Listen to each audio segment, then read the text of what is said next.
ಶಿಕ್ಷಕರಿಗೆ ಸಂಬಂಧಪಟ್ಟಂತೆ 150 ಸಭೆಗಳನ್ನು ಮಾಡಿರೋ ಮಧು ಬಂಗಾರಪ್ಪನವರು ಶಿಕ್ಷಣಕ್ಕೆ ಸಂಬಂಧಪಟ್ಟಂತೆ ನನ್ನಂಥವರನ್ನು ಕರೆದು ಒಂದು ಸಭೆ ಮಾಡಲಿ ಅಂತ ಕೇಳ್ಕೊಳ್ಳೋಕೆ ಇಷ್ಟಪಡ್ತೇನೆ. ಅದಕ್ಕೆ ಕಾರಣ ಇಷ್ಟೇನೇ, ಅನೇಕ ಗೊಂದಲಗಳಿವೆ ನಮ್ಮ ಕ್ಷೇತ್ರದ ಒಳಗಡೆ. ಈ KPS ಮ್ಯಾಗ್ನೆಟ್ ಶಾಲೆಗಳು ಬಂದ ನಂತರದಲ್ಲಿ ಸರ್ಕಾರಿ ಶಾಲೆಗಳು ಮುಚ್ಚೋಗುತ್ತವೆ ಅನ್ನುವಂಥ ಒಂದು ಟೀಕೆ ಕೇಳಿಬರ್ತಿದೆ. ಮಧು ಬಂಗಾರಪ್ಪನವರು ವಿಧಾನಸಭೆಯಲ್ಲಿ ಹೇಳಿದರು, ಬೇರೆ ಬೇರೆ ಕಡೆ ಹೇಳಿದರು, ನಾವು ಒಂದೂ ಶಾಲೆಯನ್ನು ಮುಚ್ಚೋದಿಲ್ಲ ಅಂತ ಹೇಳಿ. ಅವರು ಹೇಳಿದ್ದಕ್ಕೆ ಸಂತೋಷ ವ್ಯಕ್ತಪಡಿಸ್ತೀನಿ ನಾನು, ಅವರನ್ನು ನಂಬೋಣ ನಾವು. ಆದರೆ ಇನ್ನು ಕೆಲವರು ಮುಚ್ಚೋಗುತ್ತೆ ಅಂತ ಹೇಳ್ತಾರಲ್ಲ, ಹಾಗಾದರೆ ಯಾವುದು ಸತ್ಯ? ಆ ಸತ್ಯ ಗೊತ್ತಾಗಬೇಕಾದ್ರೆ ಪರಸ್ಪರ ಚರ್ಚೆ ಮಾಡಬೇಕು. ಪ್ರಜಾಪ್ರಭುತ್ವದಲ್ಲಿ ಬಹಳ ಮುಖ್ಯವಾದ ಅಂಶ ಅಂತ ಅಂದರೆ ಸಂವಾದ ಬಹಳ ಮುಖ್ಯವಾದದ್ದು. ಆದರೆ ಇವತ್ತು ಸಂವಾದದ ಜಾಗದಲ್ಲಿ ಉನ್ಮಾದ ಇದೆ, ವಿವೇಕದ ಜಾಗದಲ್ಲಿ ಉದ್ರೇಕ ಬಂದು ಕೂತಿದೆ. ಆದ್ದರಿಂದ ಸಂವಾದವನ್ನು ನಡೆಸೋದ್ರ ಮುಖಾಂತರವಾಗಿ ಶಿಕ್ಷಣ ಕ್ಷೇತ್ರದಲ್ಲಿ ಇರ್ತಕ್ಕಂಥ ಗೊಂದಲಗಳನ್ನು ಪರಿಹರಿಸೋದಕ್ಕೆ ಸಾಧ್ಯ ಇದೆ. ಈಗ ಮ್ಯಾಗ್ನೆಟ್ ಶಾಲೆಗಳು ಅಂತ ಏನು ಕರಿತೀರಿ, ನಿಜ ಸರ್ಕಾರ ಮುಚ್ಚದೇ ಇರ್ಬೋದು, ಆದರೆ ಅವೇ ಮುಚ್ಚೋದ್ರೆ ಏನು ಮಾಡ್ತೀರಿ? ಹಾಗಾಗಿ ಯಾವತ್ತೂ ನನ್ನ ಅಭಿಪ್ರಾಯ ಬಹಳ ಸ್ಪಷ್ಟವಾಗಿ ಏನಂದರೆ, ಹಳ್ಳಿಗಳಲ್ಲಿರುವ ಕಿರಿಯ ಪ್ರಾಥಮಿಕ ಶಾಲೆಗಳು ಯಾವುದೇ ಕಾರಣಕ್ಕೆ ಮುಚ್ಚಿ ಹೋಗಬಾರ್ದು. ಕಿರಿಯ ಪ್ರಾಥಮಿಕ ಶಾಲೆಗಳನ್ನು ನಿಜ ಕೆಲವು ಕಡೆ 5 ಜನ ವಿದ್ಯಾರ್ಥಿಗಳಿರ್ಬೋದು, ಕೆಲವು ಕಡೆ 2 ಇರ್ಬೋದು, ಇವೆಲ್ಲ ಸುಳ್ಳು ಅಂತ ನಾನು ಹೇಳೋದಿಲ್ಲ, ನಿಜ. ಆದರೆ ಅದನ್ನು ಉನ್ನತೀಕರಿಸೋದು ಹೇಗೆ, ಅದನ್ನು ಅಭಿವೃದ್ಧಿಪಡಿಸೋದು ಹೇಗೆ, ಮಕ್ಕಳು ಹೆಚ್ಚು ಬರೋಕೆ ಮಾಡೋದು ಹೇಗೆ? ಕರ್ನಾಟಕದ ಅನೇಕ ಜಿಲ್ಲೆಗಳಲ್ಲಿ ಮಕ್ಕಳು ಹೆಚ್ಚು ಬರೋಕೆ ಮಾಡಿದಂಥ ಅನೇಕ ಶಾಲೆಗಳಿವೆ. ನನ್ನದೇ ತಾಲೂಕಿನಲ್ಲಿ ಕಳ್ಳಂಬೆಳ್ಳ ಅಂತ ಒಂದು ಊರಿದೆ, ಅದನ್ನು ಮಧು ಬಂಗಾರಪ್ಪನವ್ರ ಹತ್ರ ಹೇಳಿದ್ದೆ ನಾನು.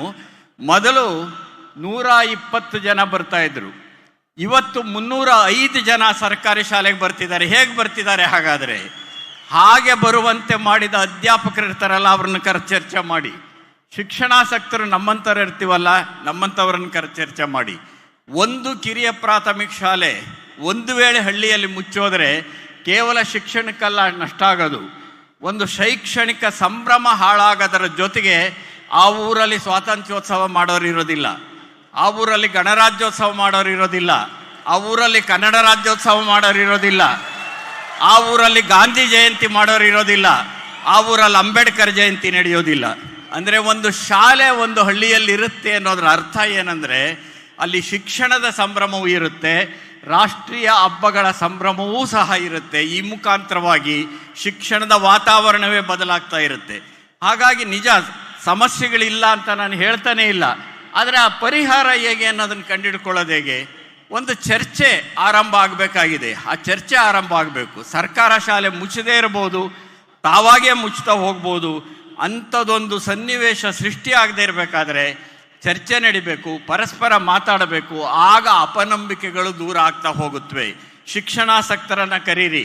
ಸರ್ಕಾರಿ ಶಾಲೆಗಳಲ್ಲಿರ್ತಕ್ಕಂಥ ಅಧ್ಯಾಪಕರಿದಾರಲ್ಲ, ಯಾವುದೇ ಖಾಸಗಿ ಶಾಲೆಯ ಅಧ್ಯಾಪಕರಿಗಿಂತ ಕಡಿಮೆ ಅಲ್ಲ, ಬಹಳ ನಿಜವಾದ ಸಮರ್ಥರು ಸರ್ಕಾರಿ ಶಾಲೆಗಳಲ್ಲಿ.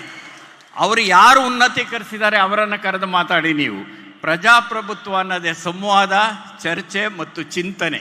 ಹಾಗಾಗಿ ನಾನು ಈ ವೇದಿಕೆ ಮೇಲಿಂದ ಹೇಳೋದಿಷ್ಟೇನೆ, ಶಿಕ್ಷಕರಿಗೆ ನೀವು ಮಾಡಿರುವ ಎಲ್ಲ ಸೌಲಭ್ಯಗಳಿಗೆ, ಎಲ್ಲ ಬೇಡಿಕೆಗಳಿಗೆ ಈಡೇರಿಸ್ತಕ್ಕಂಥ ಉಪಕಾರಕ್ಕೆ ಸರ್ಕಾರಕ್ಕೆ ನಾನು ಧನ್ಯವಾದಗಳನ್ನು ಅರ್ಪಿಸ್ತೇನೆ. ಮೊದಲನೇದಾಗಿ ಮುಂದಿನ ಬೇಡಿಕೆಗಳನ್ನು ಈಡೇರಿಸಿ ಅಂತ ನಿಮ್ಮ ಪರವಾಗಿ ಕೇಳ್ಕೊಳ್ತೇನೆ. ಆದರೆ ಶಿಕ್ಷಣದ ಪರವಾಗಿ ಈ ಬೇಡಿಕೆಯಲ್ಲಿ ಒಂದು ಬಹಳ ಸಂತೋಷ ಆಗಿದ್ದು ಏನಂದರೆ, ಸಾಮಾನ್ಯವಾಗಿ ಶಿಕ್ಷಕರ ಸಂಘಗಳು ಶಿಕ್ಷಕರ ಬೇಡಿಕೆಗಳನ್ನು ಮಂಡಿಸುತ್ತವೆ. ಆದರೆ ಅವರು ಕೊಟ್ಟಿರುವಂಥ ಬೇಡಿಕೆಗಳು 27 ಬೇಡಿಕೆಗಳಿವೆ. ಅದರಲ್ಲಿ ಶಿಕ್ಷಕರ ಬೇಡಿಕೆಗಳು ಇವೆ, ಶಿಕ್ಷಣದ ಬೇಡಿಕೆಗಳು ಇವೆ. ಅದು ಬಹಳ ವಿಶೇಷವಾದದ್ದು.